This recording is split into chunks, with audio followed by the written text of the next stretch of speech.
Assalamualaikum warahmatullahi wabarakatuh. Alhamdulillahi ala ni'matillah, wala hawla wala quwwata illa billah, amma ba'd. Allahumma salli ala Sayyidina Muhammad wa ala ali Sayyidina Muhammad. Alhamdulillah, kita pada kesempatan kali ini kita akan melanjutkan yaitu pelajaran pada hadis dhaif dari Manzumah Al-Baiquniyah. Kita sudah sampai pada bab hadis dhaif. Karena kita sebelumnya sudah membahas mengenai hadis sahih li dzati, sahih li ghairi, kemudian hasan li dzati, hasan li ghairi. Kali ini kita akan membahas mengenai hadis ad-dhaif. Wa kullu ma an rutbatil husni qasur fa huwa dha'ifu wa huwa aqsaman kasur. Oke. Jadi mandhumah ini adalah maknanya apa? Nafa'ana bi ulumihi fid dharaini amin. Wa kullu ma an rutbatil husni, yakni dari setiap hadis yang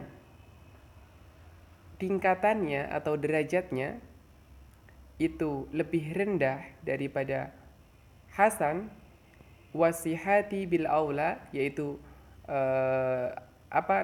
lebih rendah daripada hasan, bahkan lebih, dan juga pastinya lebih rendah dari sahih, karena sahih itu lebih tinggi daripada hadis hasan. Ai kullu hadisin qasur, yaitu maksudnya adalah lebih rendah. Jadi setiap hadis yang lebih rendah tingkatannya dari hadis hasan dan hadis sahih, wan hata an rutbatihima fahwal hadisu dhaif, maka yang demikian itu adalah hadis dhaif. Wa yuqalu lahu al mardud, dan dikatakan juga bahwa di situ adalah mardud, yaitu hadis yang tertolak. Li'annahu la yuhtaju bihi fil ahkami syar'iyyah, karena hadis dhaif ini tidaklah dijadikan sebagai dalil atau adillah, dan juga tidak bisa dijadikan sebagai sumber hukum atau hujjah di dalam ahkam.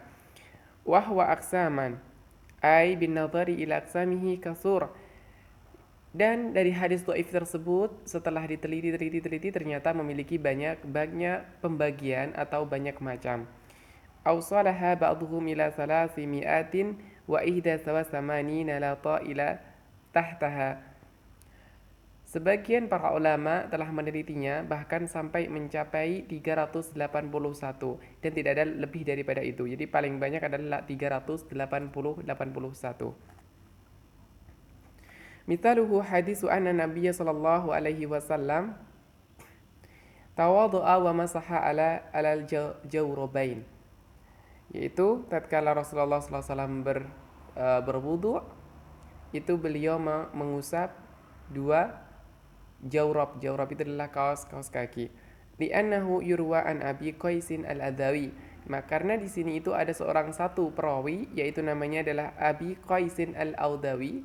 Nah, beliau ini merupakan salah satu seorang perawi yang tidak dapat dijadikan hujah dalam hadisnya, sebagaimana yang dikatakan oleh Imam Ahmad, la yuhtaju bi, tidaklah bisa dijadikan sebagai hujah hadis daripada orang tersebut. Maka hadisnya menjadi hadis dhaif. Faidatun al-muradu bil hukmi ala al-hadisi bi sihhati wa nahwiha, yang dimaksud dengan hukum daripada hadis itu dikatakan sahih atau yang sebagainya, innama huwa fima dhahara li a'immatil hadisi amalan bi dhahiril isnad, di mana seorang ahli hadis itu menyampaikan atau meneliti melakukan amal, yaitu penelitian terhadap isnad secara zahir, lal qat'i bi sihhati fi nafsil amr. Di situ bukanlah sebuah hal yang qat'i, yaitu meskipun di situ sudah sesuai dengan syarat-syarat yang 5, yaitu sahih, misalkan ittisalus sanad, kemudian adalah, kemudian dhabitnya tam, kemudian tidak ada syadz, tidak ada illah, maka meskipun dengan demikian, maka tidak dapat dikatakan bahwa hadis tersebut qat'i, bahwa tidak ada kesalahan. Mengapa? Li jawazil khata'i wan nisyani ala siqah, sebab seorang yang dikatakan siqah, yang dhabit, yang adil, itu bisa saja mereka juga lupa, bisa saja mereka juga pernah salah. Wa dhabti wa sidqi ala ghairihi, Begitu juga orang yang dhabit juga, begitu juga dengan orang yang jujur gitu kan. Mereka juga bisa terjadi kesalahan. Wadzalika fi ghairil mutawatir, akan tetapi tidaklah berlaku kepada hadis yang mutawatir. Sebab hadis yang mutawatir itu sudah dinyatakan qat'i, yaitu disepakati oleh para ulama bahwa hadis mutawatir itu qat'i, yaitu tidak ada kesalahan. Amal mutawatiru fa'inahu maqtu'un bisihatihi. Sedangkan adapun hadis mutawatir itu maqtu' yaitu qat'i, sudah pasti kesohihannya. Oke, maka di sini hadis tadi adalah intinya. Pertama kita membahas tentang hadis dhaif, di mana hadis dhaif itu apabila minimal satu syarat dari hadis sahih itu jatuh satu, maka sudah akan menjadi hadis tersebut akan menjadi dhaif. Jadi tidak harus lima-limanya syarat itu putus, tetapi cukup satu saja syarat daripada 5 syarat yang ada dalam hadis sahih itu jatuh atau tidak ada pada satu hadis, maka hadis tersebut dinyatakan dhaif.